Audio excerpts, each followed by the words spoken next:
ایک دن حضرت سلیمان علیہ السلام کے دربار میں انسانوں اور جنوں کے درمیان تقدیر اور تدبیر کے اثرات کی بحث چل پڑی۔ جنوں کے پاس بھی مضبوط دلائل تھے کہ اچھی اور محفوظ تدبیر سے تقدیر بدلی جا سکتی ہے، جبکہ کچھ انسانوں کی طرف سے بھی تقدیر کے اٹل ہونے پر مضبوط دلائل تھے۔ حضرت سلیمان علیہ السلام نے بہت بڑھ چڑھ کر بولنے والے جن سے کہا، اگر تمہیں اپنی دلیل کے اٹل ہونے کا اتنا ہی یقین ہے تو ثابت کر کے دکھاؤ۔ جن نے کچھ عرصے کے لیے اجازت مانگی جو اسے کچھ سالوں کے لیے دی گئی۔ یہ جن دن رات ترکیبیں سوچتا رہا کہ ایسا کیا کروں کہ اپنے دلائل ثابت کر سکوں۔ ایک دن انہی خیالات میں اڑتا ہوا جا رہا تھا کہ اس کی نظر پڑوسی بادشاہ کے محل پر پڑی۔ اس کی وسیع و عریض چمن میں 9 عمر شہزادی اپنی کنیزوں اور سہیلیوں کے ساتھ چھپن چھپائی کھیل رہی تھی۔ وہ اپنی سہیلیوں سے چھپنے کے لیے ایک الگ تھلگ درخت کے پیچھے چھپی ہوئی تھی کہ اس جن نے فوراً شہزادی کو غائب حالت میں ایک رومال میں دوا سنگھا کر بے ہوش کیا اور لے کر اڑ چلا۔ اس نے ایک بڑے اور گھنے درخت کی شاخوں کے درمیان ایک دم ایک آرام دہ بنایا، اس میں شہزادی کی ضرورت کی اور کھانے پینے کی تمام اشیاء رکھ دی تاکہ شہزادی ہوش میں آئے تو اچانک پریشان نہ ہو جائے۔ یہ درخت ایک شوریدہ اور خوب چوڑے دریا کے درمیان تھا، دور دور تک صرف جنگل و بیابان تھا۔ ہوش آنے تک جن مناسب شکل میں ایک بزرگ کی صورت میں آ گیا۔ شہزادی ہوش میں آئی تو رونا دھونا کیا اور کھانے پینے سے انکار کر دیا، کیونکہ اس تبدیلی نے اس کے حواس گم کر دیے تھے۔ جن کو اندازہ تھا کہ انسان تا دیر نئی جگہ، لوگ اور ماحول کو اپنا نہیں پاتا، اس لیے اس نے اس کی تمام ضرورت کی چیزیں رکھیں اور یہ کہہ کر نکل گیا، ابھی تم آرام کرو۔ 9 عمر شہزادی غم و دکھ میں روتے روتے سو گئی۔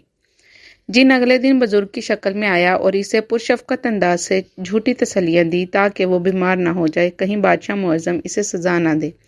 شہزادی کی پسند کی چیزوں کے متعلق پوچھا اور اگلے دن آنے کا کہہ کر چلا گیا۔ آہستہ آہستہ شہزادی جن کی عادی ہوتی چلی گئی اور وہ اسی سے اپنی ضرورت کی چیزیں منگوانے لگی۔ وہ آس پاس کی کھڑکیوں سے جنگل یا دریا کا نظارہ کرتی، اسے اپنے جیسا اور کوئی انسان نظر نہ آتا۔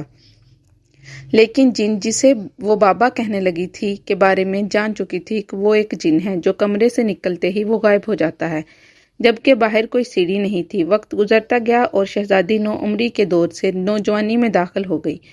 جن کے آنے کے دورانیے میں لمبا وقفہ آنے لگا، کیونکہ اب وہ مطمئن تھا کہ اب شہزادی کو پیش کرنے کا وقت آنے والا ہے اور وہ بادشاہ معظم حضرت سلیمان علیہ السلام کے سامنے اپنی شرط جیت جائے گا۔ ایک دن طوفان کے آثار تھے، دن میں بھی رات چھا گئی تھی۔ شہزادی نے ایسی طوفانی کیفیت پہلی مرتبہ دیکھی تھی۔ ڈر اور خوف سے اس کا برا حال ہو گیا۔ کافی دیر گزر گئی کہ اس دوران اسے دروازے پر دستک سنائی دی۔ ایسا پہلی مرتبہ ہوا تھا کہ کسی نے دستک دی ہو، ورنہ جن تو خود بخود اندر آموجود ہوتا تھا۔ شہزادی نے خوف و دہشت سے پوچھا کون، تو اسے گھبرائی ہوئی آواز سنائی دی، ہمیں کچھ دیر کے لیے اندر پناہ دو، طوفان گزرنے تک ہم رکنا چاہتے ہیں۔ شہزادی نے دروازہ کھولا تو وہاں 2 نوجوان بمشکل ٹہنی پر بیٹھے ہوئے تھے۔ دروازہ کھلتے ہی دونوں نوجوان اندر داخل ہو گئے۔ شہزادی نے ایک مدت کے بعد اپنے جیسے انسانوں کو دیکھا تو اسے اغوا ہونے سے پہلے کا وقت یاد آ گیا کہ انسان ایسے ہوتے ہیں۔ ان میں سے ایک نوجوان اچھے حلیے میں اور دوسرا انتہائی غریبانہ حلیے میں تھا۔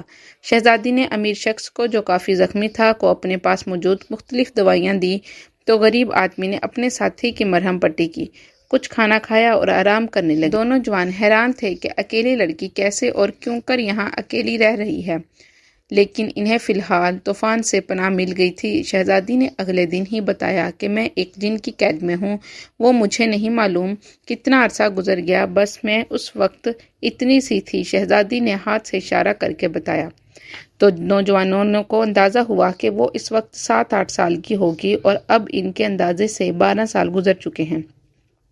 شہزادی جن کے آنے کے خوف سے انہیں جانے کا کہتی رہی، لیکن غریب لڑکے نے بتایا کہ یہ ایک ملک کا شہزادہ ہے اور میں اس کشتی کا ملا ہوں، جس پر سوار ہو کر شہزادے ساتھیوں کے ساتھ مچھلیوں کے شکار کے لیے نکلے تھے کہ اس طوفان نے کشتی بری طرح تباہ کر دی۔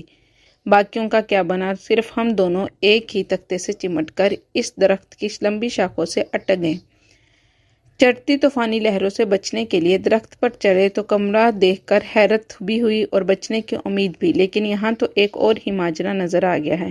شہزادے نے کچھ بہتر ہونے تک ٹھہرنے کی اجازت چاہی۔ شہزادی نے بتایا کہ جن انہیں زندہ نہیں چھوڑے گا۔ حیرت انگیز طور پر جن کے آنے کا وقفہ لمبا ہوا اور اس دوران شہزادہ بہتر ہو گیا، اور وہی ہوا جو تقدیر نے رنگ دکھانا ہوتا ہے کہ شہزادی اور شہزادے کے آپس میں دلچسپی دیکھ کر سادہ دل ملا نے کہا، جناب عالی، میں آپ دونوں کا نکاح کر دیتا ہوں، کیونکہ آپ کا اس طرح یہاں اکیلا رہنا ٹھیک نہیں۔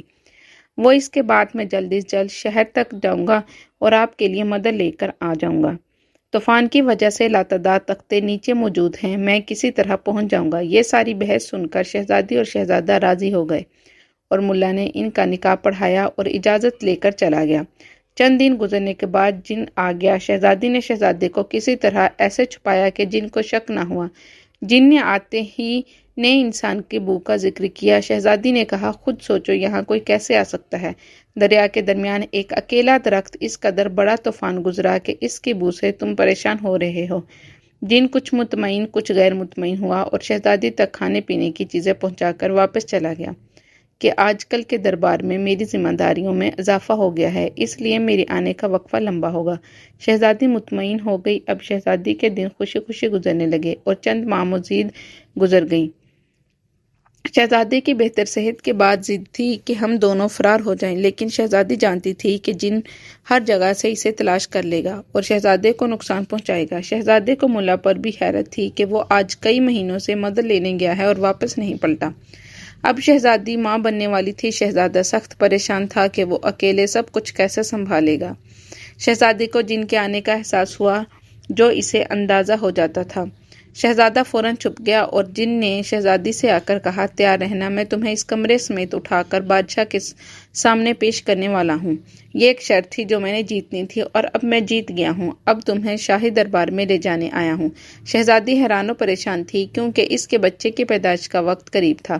جن نے ایک نعرہ بلند کیا اور کمرہ ہاتھوں میں اٹھا کر پرواز شروع کر دی۔ چند منٹوں میں جن بادشاہ وقت حضرت سلیمان علیہ السلام کے دربار میں پہنچا اور فاتحانہ انداز میں درباریوں سے مخاطب ہو کر کہا کہ 12 سال پہلے تقدیر اور تدبیر کی جو بحث چلی تھی کہ جو لکھا گیا وہ بدل نہیں سکتا۔ میں نے فلاں بادشاہ کی بیٹی کو اغوا کیا ہے جس کی منگنی فلاں بادشاہ کے بیٹے سے ہو چکی تھی، لیکن اب اس شہزادے کی کشتی کے حادثے میں انتقال کی تصدیق کروا لی تو مجھے احساس ہوا کہ اب شہزادی کی شادی کہیں اور ہو سکے گی اور ہم تقدیر کو تدبیر سے بدل سکتے ہیں، ورنہ اس شہزادی کی شادی اسی شہزادے سے ہو جانی تھی۔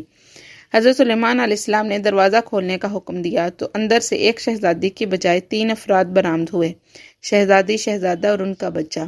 جن یہ سب کچھ دیکھ کر ششدر رہ گیا۔ حضرت سلیمان علیہ السلام نے شہزادے سے پوچھا، تم اس فلاں ملک کے شہزادے ہو؟ شہزادے نے شروع سے لے کر آخر تک کا سارا واقعہ سنایا۔ جن حضرت سلیمان علیہ السلام کے قدموں میں گر گیا، لیکن حضرت سلیمان علیہ السلام نے اس کو عمر قید کی سزا دی کہ اللہ پر یقین محکم نہ ہو تو ایسی بحث میں قدرت کو چیلنج کرنے والی حرکت ناقابل معافی ہوتی ہے۔ شہزادی اور شہزادے کو ان کے لواحقین کے آنے تک شاہی مہمان خانے میں ٹھہرا دیا گیا۔